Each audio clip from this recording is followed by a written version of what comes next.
Hey, this is Dave from Developer for Lease with our ongoing series of tutorials on WordPress. If you haven't watched the post tutorial, I recommend that you watch that first. I'm going to reference it a couple of times here. This tutorial we're going to talk about pages and page functions. So we talked about this Cyndi Lauper posts in the post one. It is present on the home page. So let's go look at pages in the admin panel. So switching over to the admin panel, I had mentioned there's a search feature here. I'm looking for the home page. I don't see it in the initial list. I'm just going to put the word home in here and do a search for it. And hopefully a shorter list will come up and I'll be able to navigate to the home page easily. There it is.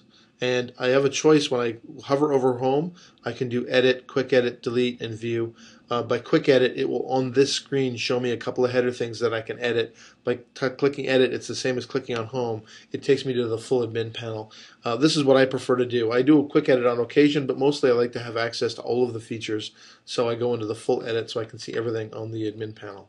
Again, like the posts, you have a choice between visual and HTML.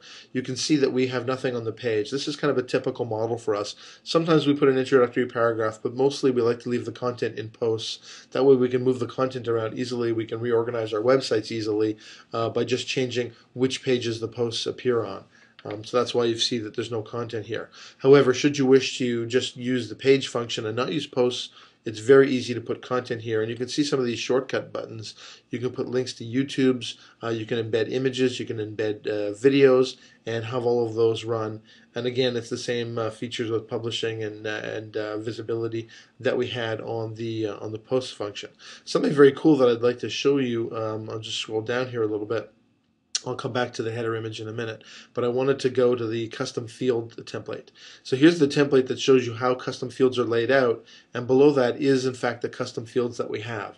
So I'm just going to show you that there's two values in the custom fields that we define, heading 1 and heading 2. I'll just flip back to the website so you can see it. So this is heading 1 here where it says web development and mobile application development, and this is the subheading that we call heading 2. What's really nice about having these as custom fields is all of the content, as opposed to being embedded in an image, is now exposed to search engines, so you've got yet other tags and references that the search engines can pick up. It just increases the density of your keywords.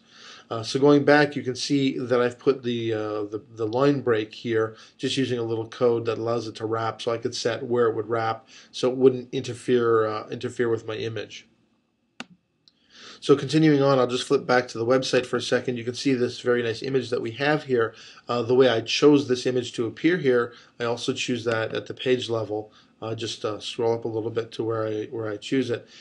Here you can pick your image, and when you click here, it will take you to your media gallery. So if you haven't already preloaded all your images in the media gallery, you'd have to do that in advance. In this case, we have all our files are here, so we can select from the list of elements that we've already uploaded. So by doing select file, I can add a file to the media library, or if I want to see what's there, I just click on gallery for the images, or media library for things like video clips and so on. So if I click on gallery, you'll see the different images that I have already loaded to the WordPress database that I can now connect to this page. So you can see it's just a little piece of the image. You can see the finger, so that is the image. If I wanted to click on show, I could see the full image. So only having one image here was, obviously a very easy selection to add it to the image library. So let's go back to the page editing screen. Let me scroll back up here. So similar to the post function, if you go right down to the bottom of the screen, you can see also that you've got the version history, so you can revert back should you wish. You can set the author, and as in posts, we have the SEO plugin pack, but you can see this one is filled in with what the title is for this page, description, and keywords, so that we can support our SEO activities. That's all for pages for now. Thanks.